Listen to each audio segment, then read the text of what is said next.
Hello and welcome to today's lesson on a force on a current carrying wire, which is part of the magnetic fields topic in AQA A-level physics.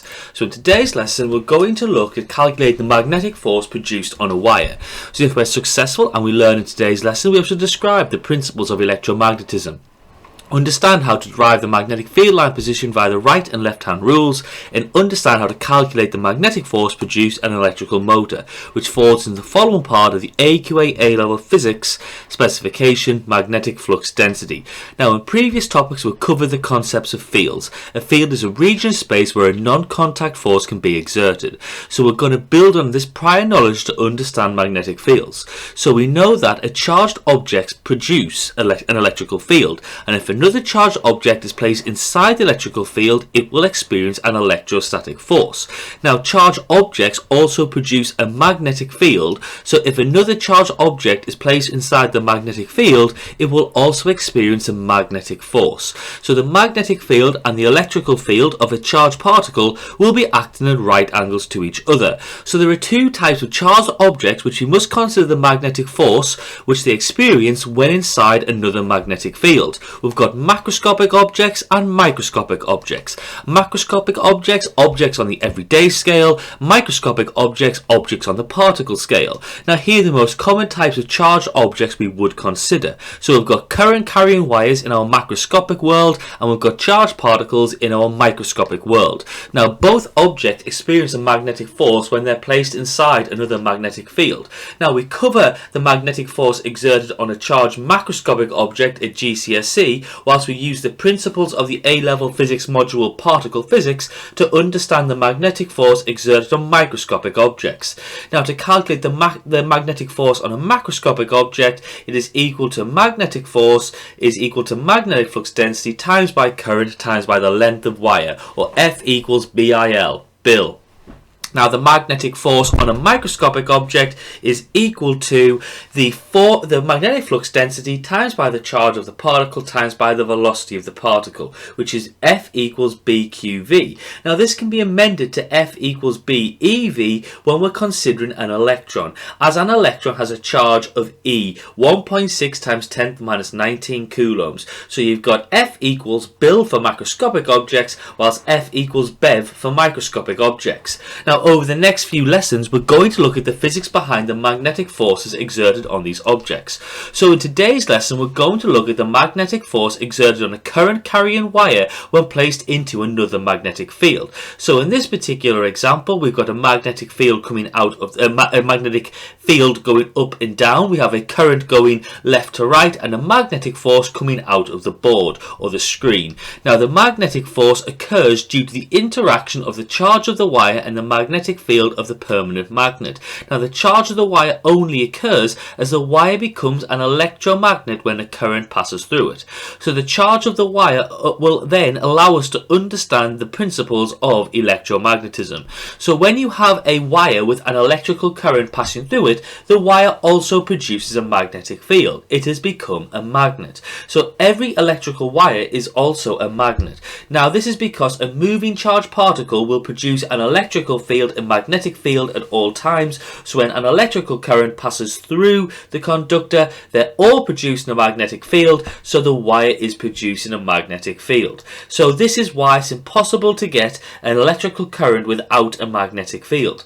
Now the magnetic field and the electrical field work via the same principle, except they are at right angles to each other. So this means the magnetic fields around a long thin wire are circular. They form concentric circles around the wire. Now the fact that the magnetic field and the electrical current are at right angles to each other can be difficult to draw on a 2D shape, but you've always got to show this concept. So this leads to the basic principles of electromagnetism, that when electrical current flows in a wire, a magnetic field is formed around the wire. The stronger the current, the stronger the magnetic field will be. When a current stops flowing in a wire, there is no magnetic field, and if the current changes direction, the magnetic field changes polarization. So these are the four basic principles of electromagnetism. Now, we can draw electromagnetic fields, which are made from electrical and magnetic fields on a current carrying wire. Now, it's important to note that the electrical and magnetic fields are at right angles to each other. So, this means, like mentioned before, the magnetic field will form as circles around the wire perpendicular to the current flow of the charge in the conductor. Now, there is a law which you can remember to help you draw the magnetic field around a current carrying wire. So, as we mentioned before, if we have a current carrying wire, the magnetic field always forms concentric circles around that current carrying wire, as you can see in the following diagram. Now, the higher the magnetic flux density, the stronger the magnetic field, so this would occur if the current through the wire was increased. Now, we can also use the rule to determine the direction of the magnetic field lines from a current carrying wire. So you can remember the direction of the field lines by using the right hand rule. As an electrical current passes through a straight wire, your thumb of your right hand points in the direction of the current from positive to negative, and the fingers point in the direction of the magnetic field from north to south. So it's an important idea for you to work out the direction of your magnetic field lines. Now, please note, in this example, the current moves in the direction of conventional current. So it moves from a positive terminal to a negative terminal. It's in the opposite direction to the electron flow. So what this means is that reversing the direction of current in a wire will reverse the magnetic field produced by a wire. So this will change the north and south poles of the electromagnet, which will be important when we look at alternating current later in the course. Now, it's important to note that this simplified magnetic field is the case if the electrical current runs through a single straight wire. Changing the shape of the wire can change the shape of the magnetic field produced, but it's very important to note that our arrangement of iron filings in this diagram shows the field lines produced, and the magnetic field lines for a thin current carrying wire are perpendicular to the electrical current direction found in concentric circles. Now, just to clarify, this is the right hand rule because a left hand rule will follow in a bit. Now, as electrical and magnetic fields cause charged objects to accelerate, it must be providing a force. Now, a gravitational field provides a gravitational force, so an electromagnetic field must provide an electromagnetic force. In this case, a magnetic force. So the magnetic force produced by the electrical magnetic field acts perpendicular to both the electrical and the magnetic fields. Now, we tend to give this name of the force as the magnetic force. Now, we can use the basic principles of electromagnetism to demonstrate the force that can be exerted between two magnets. So let's consider a long thin wire which we'll call a solenoid. Now, when a current passes through the wire, it'll produce a magnetic field because all current carrying wires produce a magnetic field. The direction of the field lines is given by the right hand rule, and the stronger the current flowing through the electromagnet, the stronger the magnetic field. No current thrown through the wire, no magnetic field produced. If you change the direction of the current flowing through the wire, you change the polarization of the magnetic field.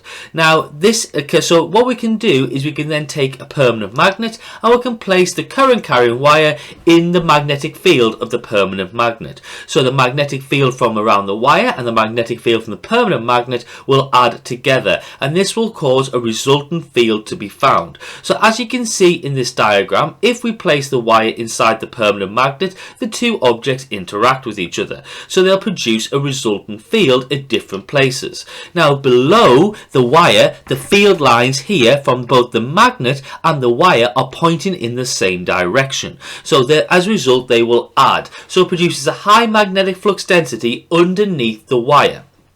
But above the wire, the magnetic field lines are now pointing in the opposite direction from the permanent magnet and the wire, so they will then subtract each other. So this will produce a low magnetic flux density. So above a wire, you will get a low magnetic flux density, and then below the wire, you get a high magnetic flux density. So because you've got a difference in magnetic flux density, this will produce a resultant force on the wire, which causes our wire to be pushed. So the bunched lines underneath the wire wire cause a pushing force on the wire. Now it's important to note that whilst the wire is going to be pushed, there's a third law pair force produced on the permanent magnet. So there's also an equal but opposite push on the magnet as well as the wire. However, the permanent magnet is much larger than the wire, so it does not accelerate as much. Now remember, this force which is causing the wire to be pushed is called the magnetic force, and is the force produced by the interaction of two magnets on each other. This is the magnetic field equivalent of Coulomb's law or Newton's law. Now just to clarify again, both objects, the wire and the magnet, experience the magnetic force. However, the size of the force depends on the component of the magnetic field that is perpendicular to the current. Now it can be easier to visualize the interaction of two magnets when you consider the magnetic force produced due to the interactions of these fields. Now you've got to remember that the magnetic force acts perpendicular to both the current and the magnetic field. Now we can represent this in a 2D slide as follows. So you've got an electrical field, which is the current, a magnetic field, and then the magnetic force, which produces the movement of the wire. So the magnetic field, the electrical field, and the magnetic force, okay, are all perpendicular on 90 degrees to each other. Now there's a trick to learn the direction of each of these, and that is with Fleming's left-hand rule. So Fleming's left-hand rule shows the direction of movement on a conductor carrying a current in a magnetic field. So this rule allows you to work out the directions of the fields and the forces involved. So remember, the thumb shows the direction of the magnetic force and the movement of the wire. The first field shows the direction of the magnetic field, and the second finger shows the direction of current. So with your left hand you can represent your components with the following. Now in any example you've got to change the position of your hand to align your fingers with the correct directions of the known quantities in a problem. So you can have a look through your particular values and work out what you need to understand, which is a revision from GCSE physics. So in any question, the first step is you place the knuckles of your first finger at the north pole of the permanent magnet and point your finger then to the south pole of the permanent magnet.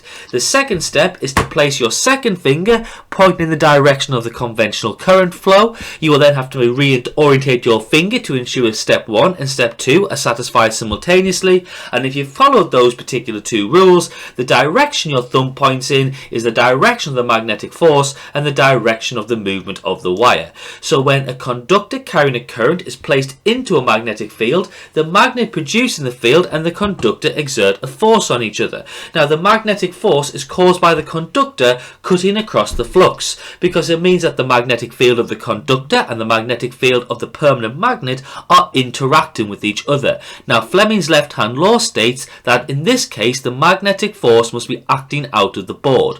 Now the maximum force is caused when the magnetic field produced by the permanent magnet and the electrical current in the wire are at right angles to each other, but no force is produced when the magnetic field and the electrical current are parallel to each other. This is because no flux is being cut by the conductor at this point. The conductor is straddling the flux.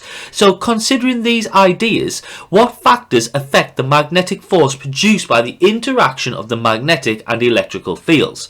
Well, let's think about this in the key terms. This force is being produced because the conductor is cutting across the magnetic flux. So the greater the magnetic flux density, the greater the flux cut by the conductor, the greater the force produced.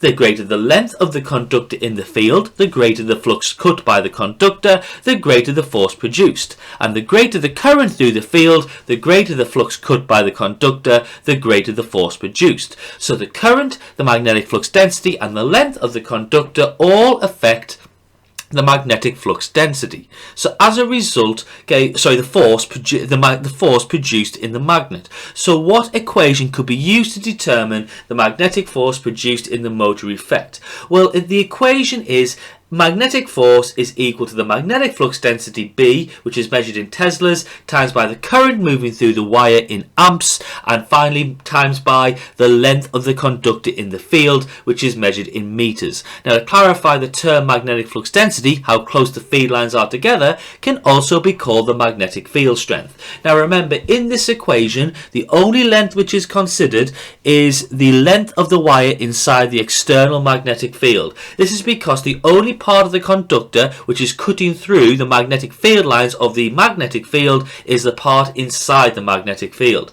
Now in this example, even though the entire length of the conductor is 25 centimeters, you would use 20 centimeters or 20 times 10 to the minus 2 meters in your equation, because only 20 centimeters of the conductor are in the magnetic field. Now beware, if you've got a loop of wire in your question, it's the total length of the wire in the external magnetic field. So if this was a loop with 20 centimeters, it would therefore have 40 centimeters, because you've got two sections of wire in the actual magnetic field. Now, to clarify, this equation F equals BIL is only true if the magnetic field and the conductor are at right angles to each other, because this produces the maximum possible magnetic force. Now, the more thorough equation for the magnetic force equation is F equals BIL sine theta, where theta is the angle between the magnetic field and the conductor. Now, this is known as the Bill equation in physics, and is the equation used to calculate the force exerted on a wire carrying a current, okay, and is inside another magnetic field. Now an equal but opposite force is exerted on the magnet producing the magnetic field interacting with the wire. It's Newton's third law. Now the Bill equation is the general equation for a large conductor found on the scale of motors. Now we can also use this equation to define the Tesla. So if we rearrange our equation and make magnetic flux density the subject, magnetic flux density is equal to the magnetic force divided by the current times by the length. So therefore 1 Tesla is equal to 1 Newton per amp meter. So this is the definition which must be memorized. So 1 Tesla is the magnetic flux density of a wire of length 1 meter carrying a current of 1 amp as a force of 1 Newton is exerted on it in a direction perpendicular to both the magnetic flux and the current.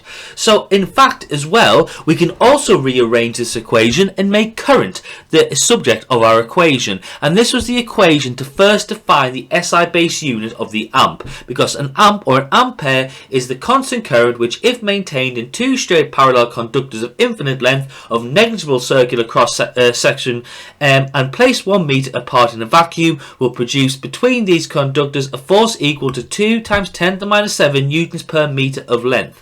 Now that's how we actually define the amp. However, in 2019 the SI definition of the amp was being redefined, as we found that this definition is difficult to realise with high precision in practice, and was replaced by a definition that was more intuitive and easier to realise, as was based on current and charge flow in an electrical circuit.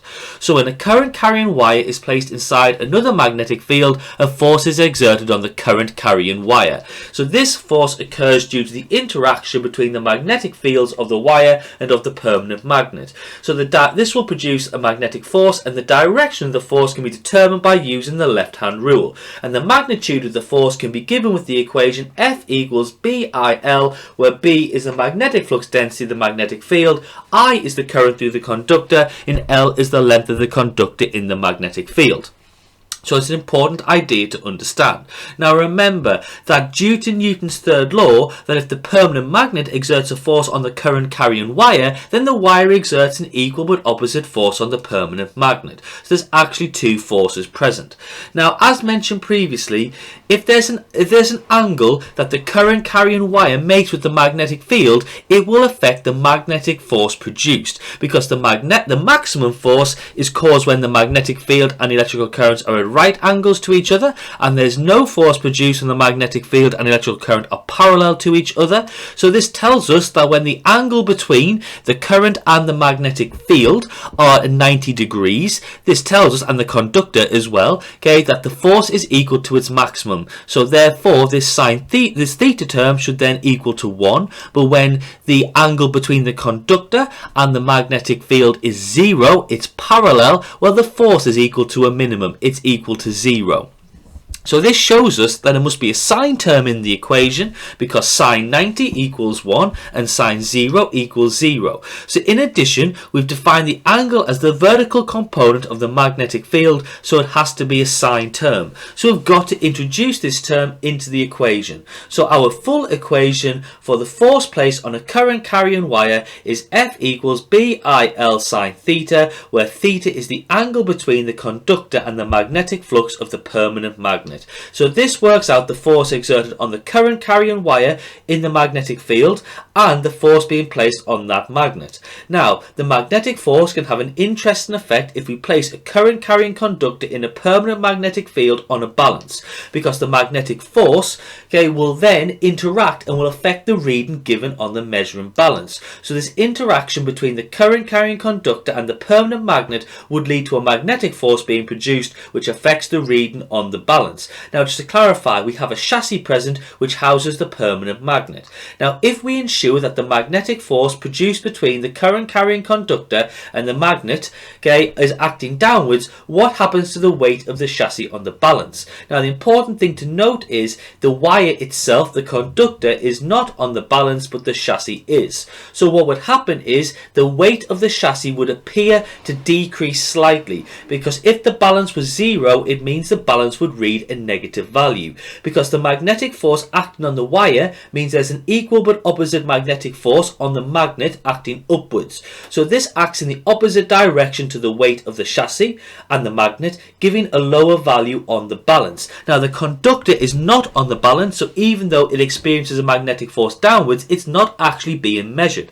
Now, a balance doesn't actually measure weight. Technically, it measures the resultant force downwards. Now, in most cases, that is the weight of the object, but in this case, it's the weight of the object minus the magnetic force on the chassis. So the fact that there's a magnetic force present indicates to us that in fact that the balance would be reading a negative, because it's a smaller resultant force downwards.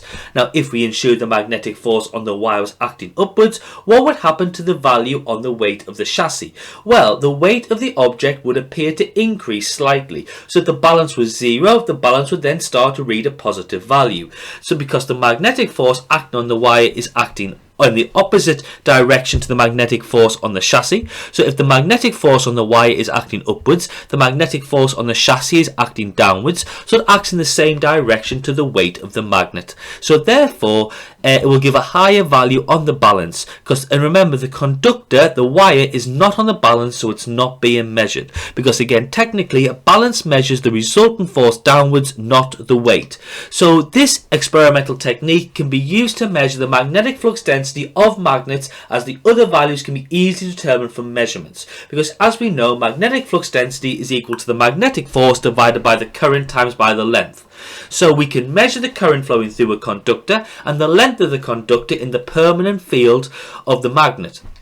Now, we can determine the magnetic force by multiplying the change in the mass on the balance when the wire has a current flowing through it compared to when it does not, by the gravitational field strength. We can then use these quantities to determine the magnetic flux density, the magnetic field strength of a magnet. But remember, this is only true if the current carrying wire and the permanent magnet are perpendicular to each other, because if they're not, you've got to consider a sine term in the equation. So here's an example question looking at this. A current carrying conductor surrounded by a permanent magnet is found to have increased in measured mass by 19.50 grams when a current is placed through it. The conductor is 0.12 meters long and the current placed through it was 5.1 amps. Determine the magnetic flux density of the permanent magnet, and what assumption is made in this calculation? Well, we know that the magnetic force is equal to the change in weight. So the change in weight is equal to the change in mass times by the gravitational field strength. So our change in mass in kilograms is 0.0195 multiplied by the strength of gravity is equal to 0.191 newtons. So therefore our magnetic flux density is therefore equal to this magnetic force divided by current times by length. So it's 0.191 divided by 5.1 times by 0.12. Those values are given in the question. So therefore it equals 0.31 Teslas. But this assumption in our equation is that the magnetic field and the conductor are perpendicular to each other. Otherwise, we'd need to consider a sine theta part of the equation. So what have we learnt in today's lesson? That the force on a current carrying wire in a magnetic field is equal to F equals BIL, where the magnetic field is perpendicular to the current. We understand Fleming's left-hand rule, we understand magnetic flux density and the definition of the Tesla. So if we've been successful and we've learnt in today's lesson, we can describe the principles of electromagnetism, understand how to derive the magnetic field line position via the right and left-hand rules, and finally calculate the magnetic force produced in an electrical motor. I hope you've enjoyed today's lesson on the force on a current carrying wire, which is part of the magnetic fields topic in AQA A-level physics. Thank you very much for listening and have a lovely day.